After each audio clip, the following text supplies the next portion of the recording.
A beleza da escrita é você descobrir nos personagens mais vulgares, mais comuns, a grandiosidade que eles têm. Porque todos nós temos momentos heróicos na vida. Você não precisa ser um personagem maravilhoso, né? Você vai escrever sobre a vida do, sei lá, do Eisenhower, a vida do Ho Chi Minh. São personagens emblemáticos, não é? Só de contar a vida deles você preenche vários livros, não é? Só de fazer bibliografia.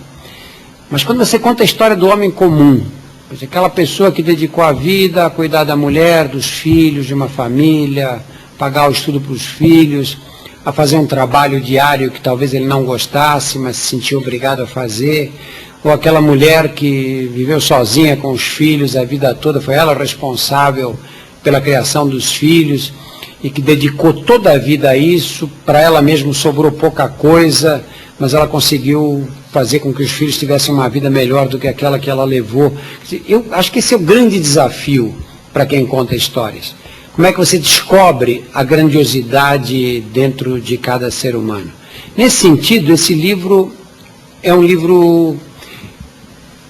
Quer dizer, a escolha desse tema facilita muito, porque se você escreve sobre pessoas que tomam consciência que podem morrer naquele momento, a morte fica por trás, não é? E já disso cria um conteúdo dramático forte. Não são pessoas que estão vivendo o dia a dia. São pessoas que estão vivendo um momento muito especial, incomparável a qualquer outro. Você compara o momento que você percebe que a sua vida pode acabar, é comparável a qualquer outro que você viveu? O que é comparável? O nascimento de um filho? O quê?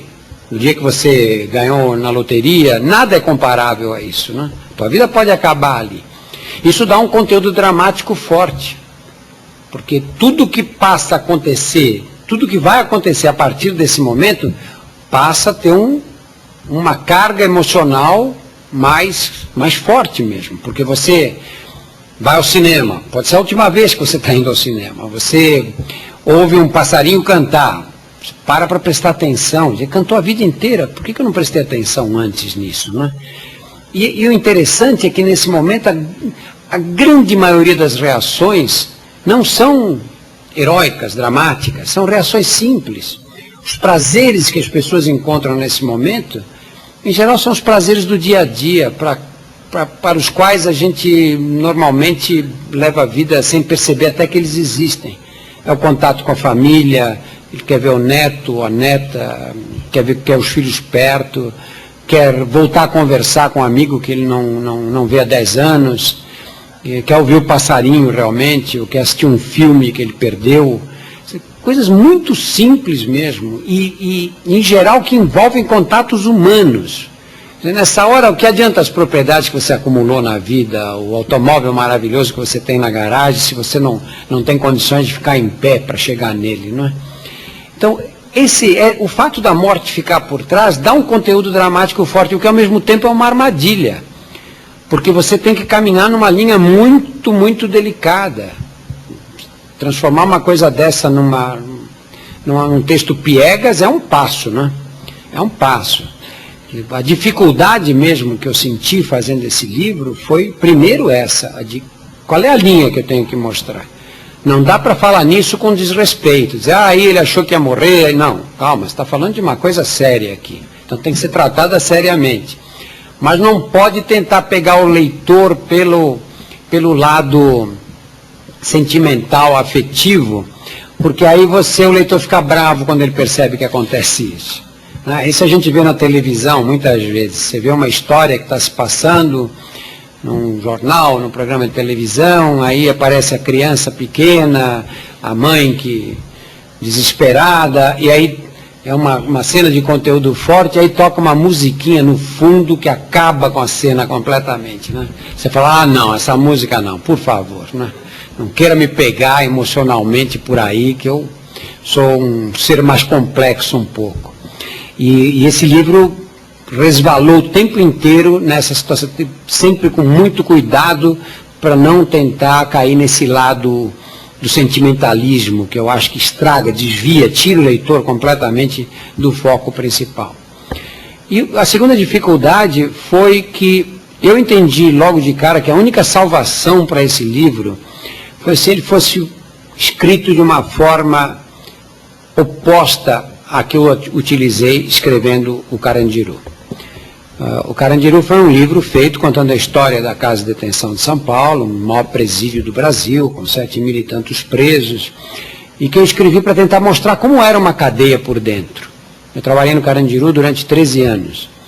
E disse, quem sabe se eu consigo contar a história de como é organizada uma cadeia dessa, isso vai ser um livro que pode ficar, porque daqui a 50 anos pode pegar um estudante que tem interesse em dizer como é que era uma cadeia em São Paulo, no Brasil, no final do século XX.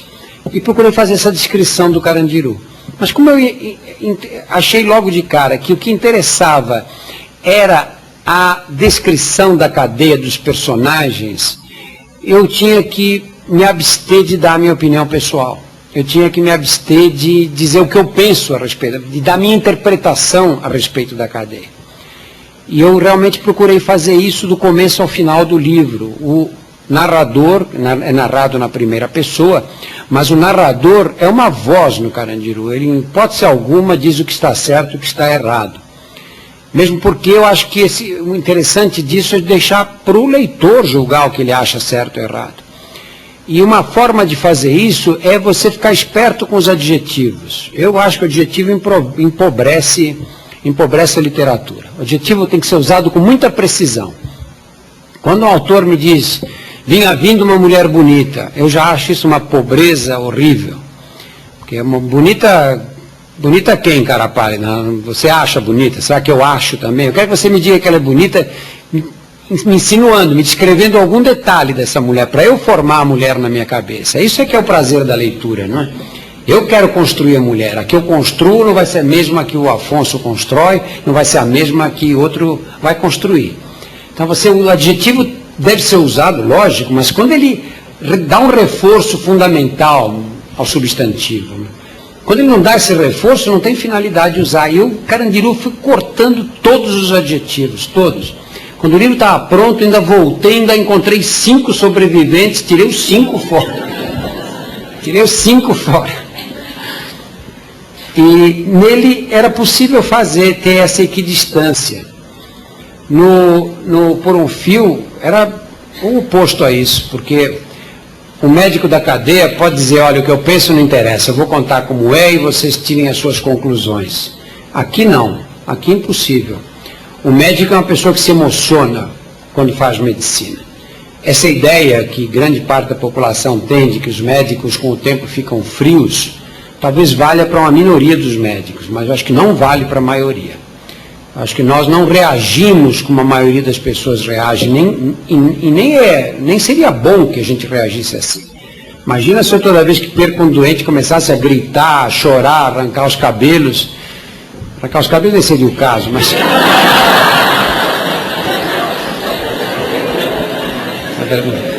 Posso fazer isso? Nem devo.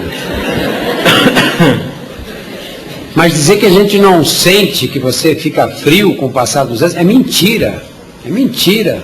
Porque aquela imagem que você viveu naquele momento volta depois, mesmo que você não queira. Volta e volta muitas vezes. Eu tenho hoje ainda, nos momentos mais inesperados, me vem a imagem dos corpos que eu atendi, que eu atestei óbito na casa de detenção, aqueles garotos furados de faca com 40, 50 perfurações. E até hoje me voltam essas imagens, nunca mais esqueci, acho que vou viver... Ainda que eu viva 50 anos, não esquecerei nunca mais.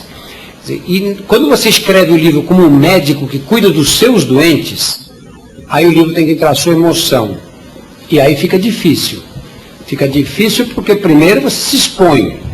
E não é agradável você se expor por 30 reais, assim. Ela cobra 30 reais que estou exposto ali. Mas só pode ter interesse se essa exposição for total. Porque se não for total, qual é o interesse de fazer um livro desse?